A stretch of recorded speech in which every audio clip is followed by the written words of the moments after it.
কেমন আছো সবাই? আশা করি সবাই এই করোনা মহামারীর মধ্যে ভালো আছো, সুস্থ আছো। আজ রসায়ন প্রথম পত্রের 4র্থ অধ্যায় রাসায়নিক পরিবর্তনের কিছু সৃজনশীল প্রশ্নের উপর আলোচনা করব, যা আগামী পরীক্ষার জন্য খুবই গুরুত্বপূর্ণ। দেখো, এখানে একটা উদ্দীপক আছে আমাদের। PCl5 উভমুখী বিক্রিয়ার মাধ্যমে PCl3 ও Cl2 উৎপন্ন করে। এখানে ডেল এইচ এর মান কি দেওয়া আছে আমাদের? নেগেটিভ। ডেল এইচ এর মান দেওয়া আছে পজিটিভ, কিন্তু মাইনাস দেওয়া। এখানে একটা কথা মনে রাখতে হবে যে ডেল এইচ এর মান পজিটিভ দেওয়া থাকলে সেটা তাপহারী বিক্রিয়া, অথবা বিক্রিয়ার সাথে যদি মাইনাস তাপ দেওয়া থাকে সেক্ষেত্রেও তাপহারী বিক্রিয়া। অনেকে অনেক সময় ভুল করে যে এখানে অনেক সময় দেখে মাইনাস ডেল এইচ মাইনাস তাপ উৎপাদী, যদি এটা না দেওয়া থাকে এই মাইনাস দেখে অনেকে তাপ উৎপাদী বিক্রিয়া মনে করে, যাতে এই ভুলটা না হয়। যার জন্য আমি তোমাদের এখানে দুটোই দেখাই দিছি, মাইনাস তাপ অথবা ডেল এইচ পজিটিভ, কিন্তু পরীক্ষায় দুটো থাকবে না, যে কোনো একটা থাকবে। আচ্ছা, আরেকটা বিক্রিয়া X2Y4 উভমুখী বিক্রিয়া, এখানেও 2XY উৎপন্ন করে। পাশে দেওয়া আছে 3 ডিগ্রি সেলসিয়াস তাপমাত্রায় ও 3 atm চাপে PCl5 বিয়োজিত হয় 80%। PCl5 বিয়োজিত হয় কত পার্সেন্ট? আমাদের 80%। এখন কোশ্চেন হলো, উদ্দীপকের 2 নং বিক্রিয়াটির জন্য কেপি ও কেসির মধ্যে সম্পর্ক প্রতিষ্ঠা করবে। অর্থাৎ এই যে 2 নম্বর যে বিক্রিয়াটা আছে, এই বিক্রিয়াটার জন্য আমাদের কেসি এবং কেপির মধ্যে সম্পর্ক কি হবে সেটা প্রতিষ্ঠা করতে বললো। তোমরা সবাই কেসি কেপি কি আগে করেছো, আমরা এখন দেখব কিভাবে এই বিক্রিয়ার জন্য কেসি কেপির সম্পর্ক করা যায়।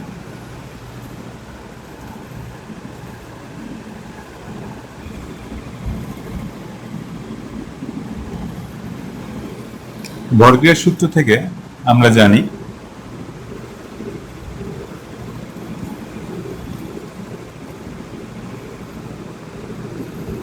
কেপি সমান সমান উৎপাদের আংশিক চাপ ও বিক্রিয়কের আংশিক চাপের অনুপাত।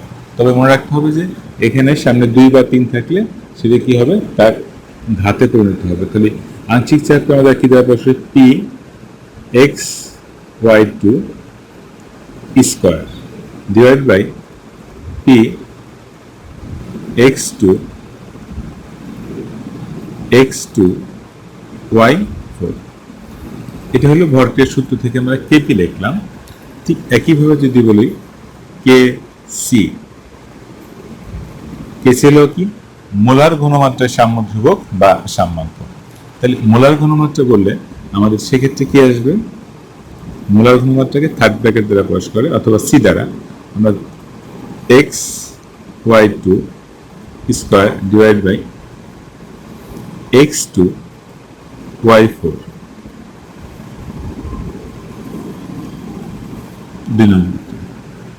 এটা ভরক্রিয়ার সূত্র থেকে আমরা লিখলাম কেসি ও কেপি। এখন দেখো, আদর্শ গ্যাসের সমীকরণ থেকে জানি আমরা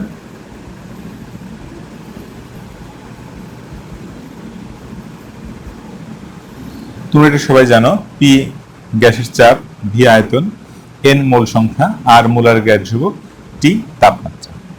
তাহলে এখানে পি সমান সমান এন বাই ভি আর টি লিখছি। তাহলে পি সমান সি আর টি, এই সিটাই মোলার ঘনমাত্রা। তাহলে সি মোলার ঘনমাত্রা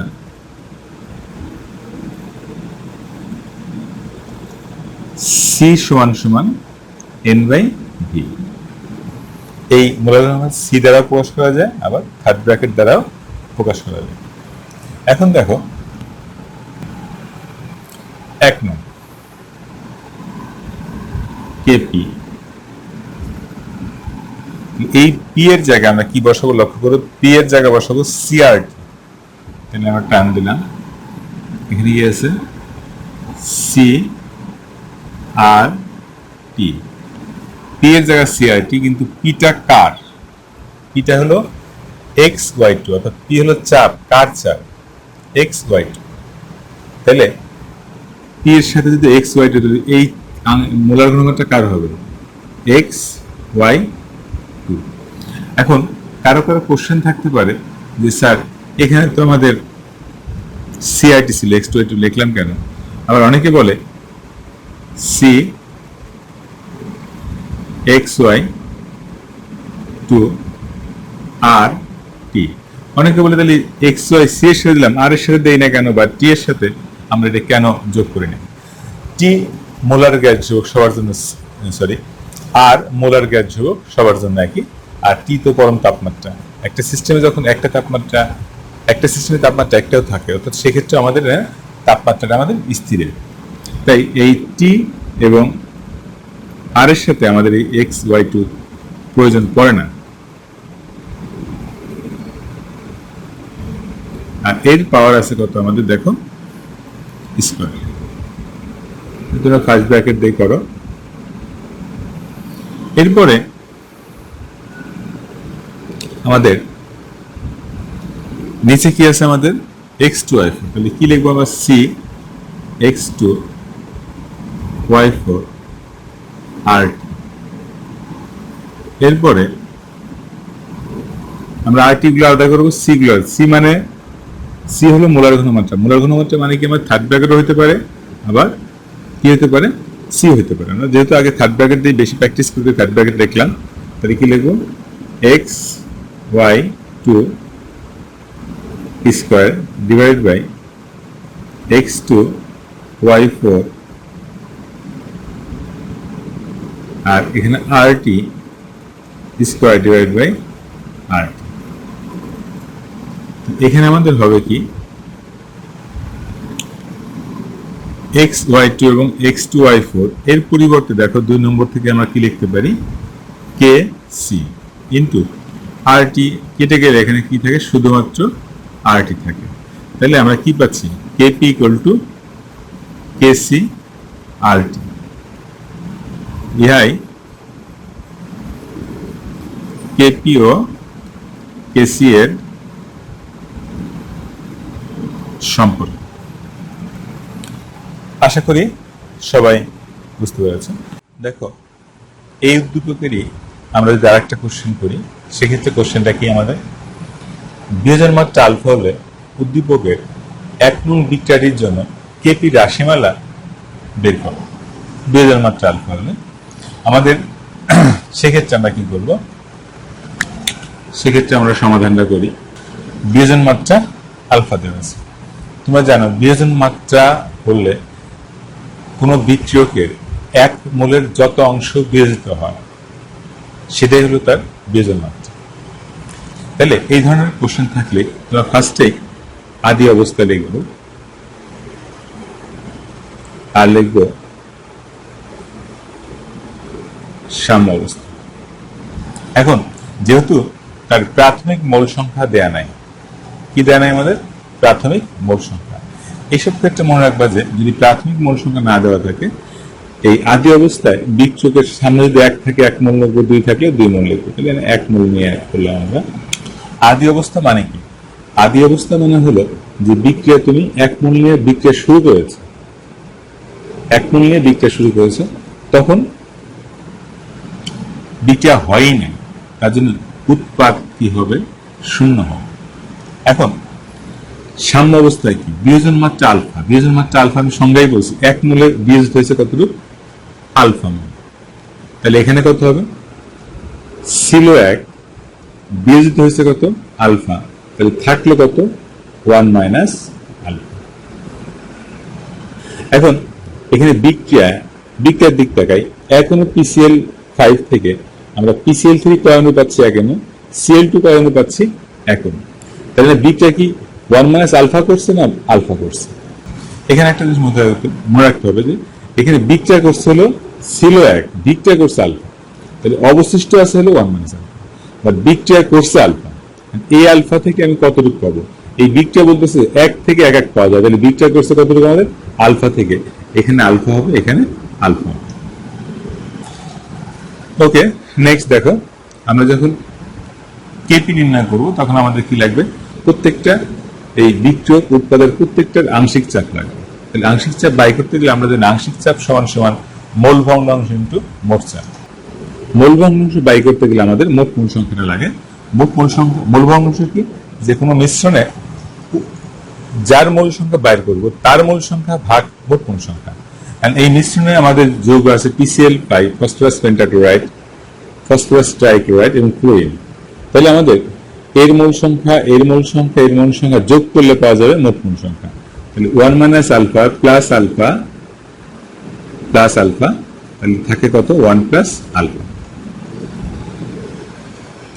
আর কোশ্চেনে যদি মোট চাপ দেওয়া থাকে, ভালো না দেওয়া থাকলে আমরা মোট চাপ পি ধরি। তাহলে এখানে তোমাদের মোট চাপ পাইছি, আবার মোট মোল সংখ্যা পাইছি আমরা, আবার প্রত্যেকটা উপাদানের সাম্য অবস্থায় তাদের মোল সংখ্যা আছে।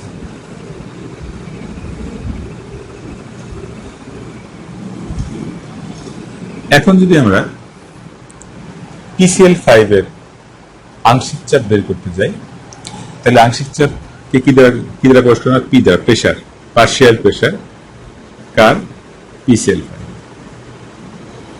সমান সমান উৎপন্ন হবে কি, আমরা আগে তোমরা শিখেছো, তারপরে আমি আবার বলে যাচ্ছি যে আংশিক চাপ সমান সমান হলো কি, আংশিক চাপ সমান সমান মোল ভগ্নাংশ ইনটু মোট চাপ।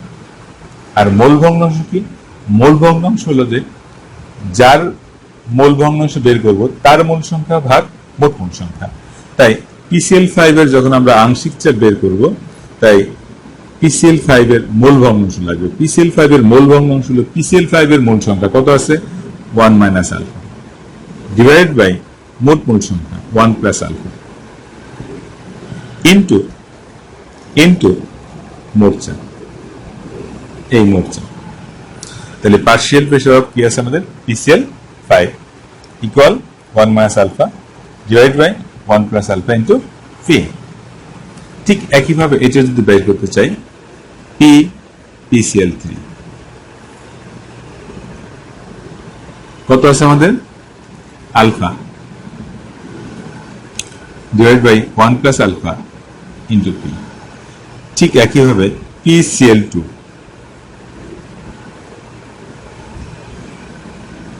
এখানেও Cl2 কত আছে আমাদের, alpha divide by 1 + alpha into P.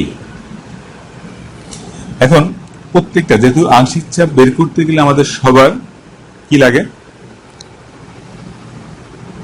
KP বের করতে গেলে, যেহেতু আমাদের কেপি বের করতে গেলে সবার আংশিক চাপের প্রয়োজন হয়, তাই আমরা আংশিক চাপ বের করে নিলাম।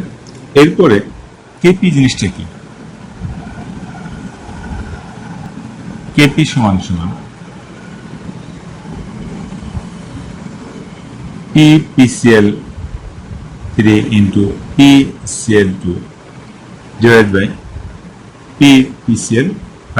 এটা জানো উৎপাদ এর আংশিক চাপ বাই বিক্রিয়কের আংশিক চাপ।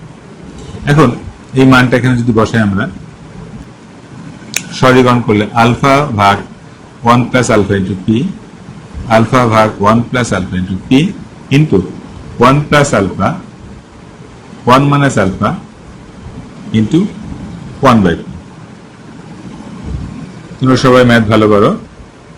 তাহলে এখানে একটা কেটে যাবে, তাহলে কি হবে, এখানে দেখো alpha square divide by 1 + alpha 1 - alpha মানে 1 - alpha square, a square minus b square সূত্র। আর একটা পি কেটে যাবে, থাকবে কি আমাদের পি। ইহাই কেপি এর রাশি মালা। নেক্সট কোশ্চেন দেখো, 3 নম্বর কোশ্চেন। এখান থেকে যদি আমরা একটা কোশ্চেন করি, সেটা কি, উদ্দীপকের 1 নং বিক্রিয়ার জন্য কেপি ও কেসির মান বের করো। উদ্দীপকের 1 নং বিক্রিয়ার জন্য কেপি ও কেসির মান বের করো। তাহলে 1 নং বিক্রিয়ার জন্য, 1 নং বিক্রিয়া একটা আমাদের এটি আছে 30 ডিগ্রি সেলসিয়াস তাপমাত্রা 3 atm চাপে PCl5 বেস হয় 80%। এখানে যদি আমরা বলি, যেহেতু আগের কোশ্চেনের সাথে হুবহু মিল, জাস্ট ওখানে আলফা। তাহলে বেজের মাত্রা আলফার মান কত আসবে দেখো এখানে সমাধান যদি আমরা করে দেখে নিই। বেজের মাত্রা আলফা সমান কত হবে? 80% মানে 0.8। আর মোট চাপ পির মান কত আছে? 3 atm। এখন সাম্যাবস্থায় 1 মানে ঠিক আছে, তাহলে 1 মাইনাস আলফা আলফা আলফা, তাহলে বল 1 মাইনাস আলফা মান কত আসবে? 1 মাইনাস 0.8। তাহলে এখানে কত হবে? 0.8। এখানে কত হবে? 0.8 মোট সংখ্যা। তাহলে সেক্ষেত্রে আমাদের মোট পূর্ণ সংখ্যা কত দাঁড়ায়? দেখো এখানে কত আসে? 0.2। তাহলে মোট পূর্ণ সংখ্যা কত দাঁড়াচ্ছে আমাদের এখানে? 0.2 যোগ 0.8 যোগ 0.8 সমান সমান 1.8। এখন যদি বলি PCl5 এর আংশিক চাপ, PCl5 partial pressure of phosphorus pentachloride কত হবে? PCl5 এর মোল সংখ্যা কত? 0.2 ডিভাইড বাই 1.8 ইন্টু 3, এখানে আসবে 0.33 atm। PCl PCl5 PCl3 point কত আসবে এখানে আমাদের? 0.8 ডিভাইড বাই 1.8 ইন্টু 3, 1.33 atm। এরপর PCl2 0.8 divided by 1.8 into 3, 1.338। এখন এই পাশে লক্ষ্য করো, আমাদের মানটা যদি বসাই তাহলে এখানে হলো 1.33 into 1.33 divided by 0.33। R ATM নিচে ATM, একটা ATM পেলে শুধু ATM থাকবে। অ্যান্সার আসবে কত? 5.36 ATM। এটা কার মান বের হলো? আমাদের কেপির মান। এখন কেসির মান আমাদের বের করতে বলছে। কেসির মান বের করতে গেলে মাথায় মনে রাখবা যে আমাদের কি লাগে? কেসির মান বের করতে গেলে আমাদের পাত্রের আয়তন প্রয়োজন হয়, কিন্তু এখানে পাত্রের আয়তন নাই। তাহলে সেক্ষেত্রে আমাদের সিস্টেম হলো কেসি কেপির সম্পর্ক। আমরা জানি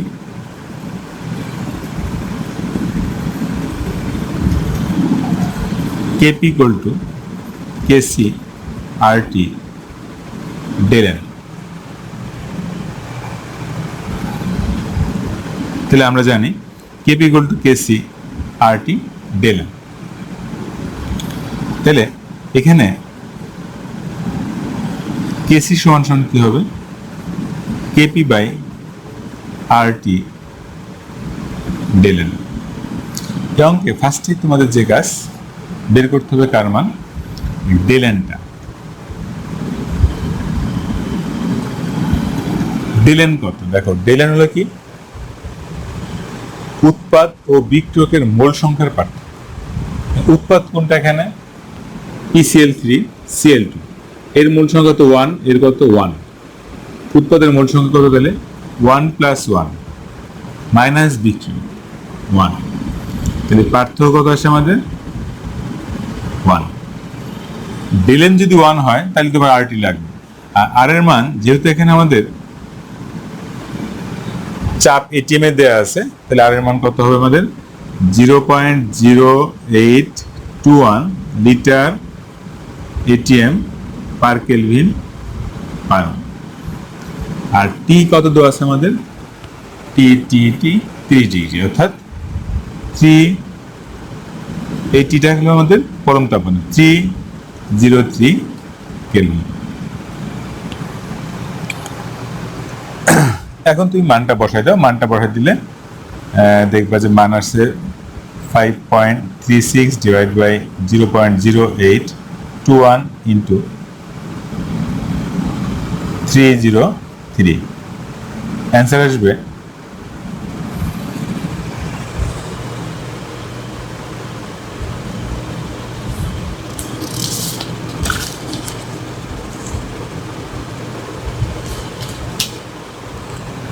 অ্যান্সার আসবে 0.215 মোল পার লিটার, মোলার ঘনমাত্রা যেহেতু।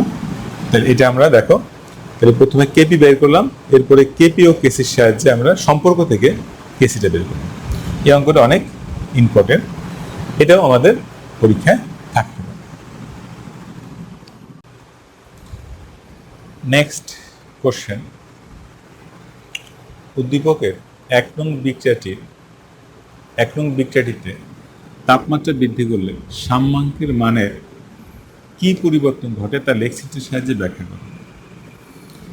দেখো,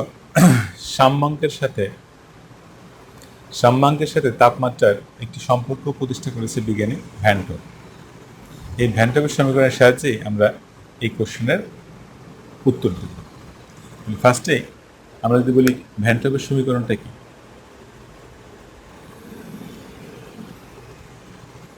একটি ভ্যান টপের সমীকরণ। এই সমীকরণের কেপি আমরা জানি আংশিক চাপের সাম্য ধ্রুবক, ডেল এইচ বিক্রিয়ার তাপ, মোলার গ্যাস ধ্রুবক, আর টি পরম তাপমাত্রা, আর এই ধ্রুবকটা মূলত সমাকলন ধ্রুবক বা ধ্রুবক। তাহলে এই সমীকরণের কেপি কি বলছি আমরা, আংশিক চাপে সাম্য ধ্রুবক, ডেল এইচ বিক্রিয়ার তাপ, আর মোলার গ্যাস ধ্রুবক, টি পরম তাপমাত্রা, আর এর ধ্রুবক। এই সমীকরণ সরাসরি আমরা লিখব ভ্যান টপের সমীকরণ। একটি সরলরেখার সমীকরণ, একটি সরলরেখার সমীকরণ। কেন? কারণ আমরা যদি জানি যে সরলরেখার একটা সমীকরণ আছে আমাদের, যে y equal to mx plus c, y equal to mx plus c, এটা সরলরেখার সমীকরণ। আমি এই সমীকরণের সাথে এটা কম্পেয়ার করি, এটা হচ্ছে y, এটা হচ্ছে m, এটা হচ্ছে x, এটা হলো c। তাহলে এটা একটি সরলরেখার সমীকরণ। তাহলে এই এমটা হলো কি, ওই সরলরেখার ঢাল, যার ঢাল মাইনাস ডেল এইচ বাই 2.303 আর। এখন যদি এটা সরলরেখার সমীকরণ হয়ে থাকে, তাহলে আমরা যদি একটা লেখচিত্র অঙ্কন করি যে লগ কেপি 1/t এর বিপরীতে বিভিন্ন তাপমাত্রায় লগ কেপি নির্ণয় করে একটা গ্রাফ অঙ্কন করব। ওই গ্রাফের লেখচিত্র কি পাওয়া যাবে এবং সেখান থেকে আমরা ব্যাখ্যা করব যে তাপমাত্রার সাথে এই 1 নং বিক্রিয়ার ক্ষেত্রে কি সম্ভব। তার আগে দেখি আমরা 1 নং বিক্রিয়াটা কি। 1 নং বিক্রিয়াটা তাপহারী বিক্রিয়া। প্রথম বিক্রিয়াটি তাপহারী, এক্ষেত্রে ডেল এইচ এর মান পজিটিভ।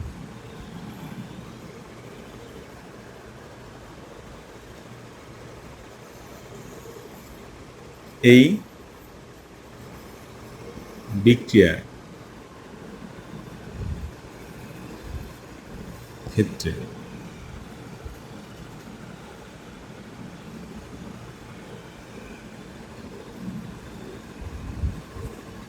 এক্স অক্ষে 1/t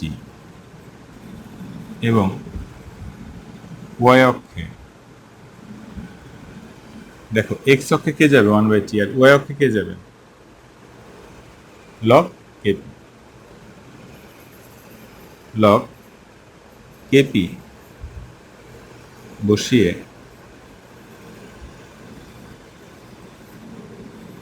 লেখচিত্র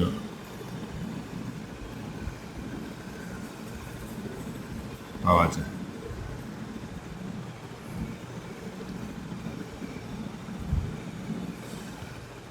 তাহলে লেকচিটুডে কি ধরনের পাওয়া যায় সেটা আমরা একটু দেখি।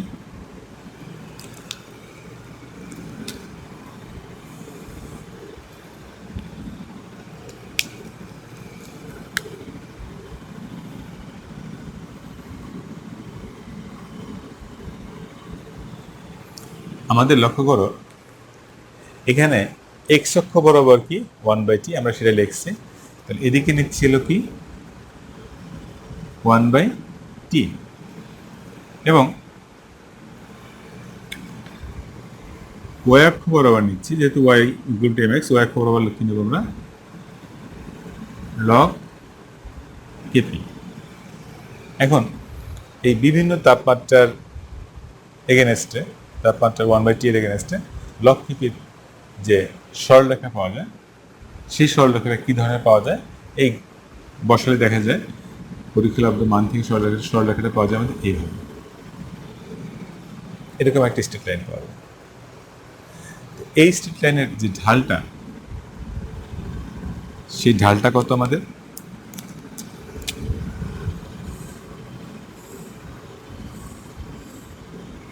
এই ঢালের মান হলো কত, মাইনাস ডেল এইচ বাই 2.303 আর। এখন এই গ্রাফটা কি নির্দেশ করে, এই লেকচিত্র থেকে দেখা যায়। তার আগে বলো যে এদিকে কি তাপমাত্রা বাড়তেছে না কমতেছে? এখান থেকে কি এদিকে কি বোঝাচ্ছে, 1/t বাড়ে, টি কিন্তু তাপমাত্রা বাড়ে না, তাপমাত্রার ইনভার্স অর্থাৎ 1/t এদিকে বাড়তেছে। তার মানে যদি আমরা বলি তাপমাত্রা কোথায় বেশি, এখন যদি বলি এইখানে 1/t এর মান 0.1 আর এইখানে 1/t এর মান 0.01, তার মধ্যে 1/t সমান 0.1 লেখো, দেখবা এখানে তোমার উপরে টি আসবে 10, টি 10 হলে 1/t 0.1 হবে, তাহলে টি ছোট 1/t বড়।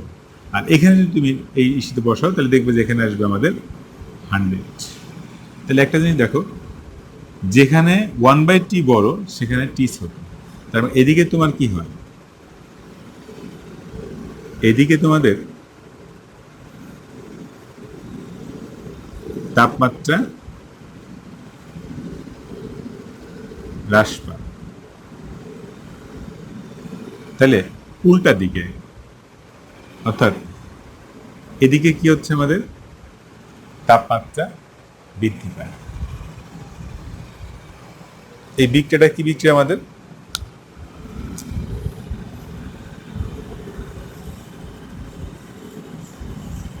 তাপহারী বিক্রিয়া। তাহলে এই তাপহারী বিক্রিয়ার ক্ষেত্রে তাপমাত্রা বৃদ্ধি পেলে, তাপমাত্রা 10 থেকে যদি 100 আসে, 100 আসলে কেপির মান কোন দিকে যাচ্ছে। এখন দেখো এর সাথে তোমরা এই রেখাটা নিলাম যে এই 10-এ যখন ছিল তখন আমাদের এই রেখাতে মিল হচ্ছে, তাহলে এখান থেকে যদি আমরা এদিক টান দেই তাহলে এই বিন্দুটা কার মান, কেপির মান, এখান থেকে একটু কার মান, কেপি, 10-এর জন্য কেপির মান একটু। এখন যদি বলি 10 থেকে তাপমাত্রা বাড়া 100 নিলাম, সেক্ষেত্রে 100 এখানে যদি আমি টান দিই, এখান থেকে টানতে নিলে এখানে আসবে, এখানে যদি নেই 100-র জন্য কেপির মান কিন্তু তার থেকে অনেক অনেক বেশি। অর্থাৎ দেখা যাচ্ছে আমাদের এই মানটা কার জন্য, আমাদের 10-এর জন্য, এই মানটা কার জন্য, 100-র জন্য। তাহলে দেখা যাচ্ছে তাপমাত্রা বাড়তেছে এদিকে, আর এদিকে তাপমাত্রা বাড়লে, এদিকে যদি তাপমাত্রা বাড়ে আমাদের কেপির মানও আস্তে আস্তে কোন দিকে যাচ্ছে, উপর দিকে যাচ্ছে। এতে বোঝা যায়, এই লেখচিত্র থেকে বোঝা যায় যে তাপমাত্রা বৃদ্ধির সাথে সাথে তাপহারী বিক্রিয়া, অর্থাৎ যে কোনো তাপহারী বিক্রিয়া যদি এটার অন্য কোনোটাই হয়, তাপহারী বিক্রিয়ার ক্ষেত্রে আমাদের কেপির মান বাড়তে থাকে। ইহাই তাপমাত্রার সাথে সাম্যাঙ্কের পরিবর্তন, অর্থাৎ তাপমাত্রা বাড়লে তাপহারি বিক্রিয়ার ক্ষেত্রে কি হবে, আমাদের সাম্যাঙ্কের মান বৃদ্ধি পাবে। আজকের প্রদত্ত জ্ঞানাধারমূলক কোশ্চেন ও আলোচ্য সৃজনশীল প্রশ্নসমূহ ভালোভাবে অনুশীলন করবে, যাতে আসন্ন পরীক্ষায় ভালো ফলাফল করতে পারো এবং প্রশ্নগুলো নিজে উত্তর করতে পারো। যদি কোনো কারো সমস্যা থাকে তাহলে তোমাদের স্ব বিশেষ শিক্ষকের নিকট প্রশ্ন করে জেনে নেবে। সবাই স্বাস্থ্যবিধি মেনে চলবে, ভালো থাকবে, সুস্থ থাকবে। ধন্যবাদ।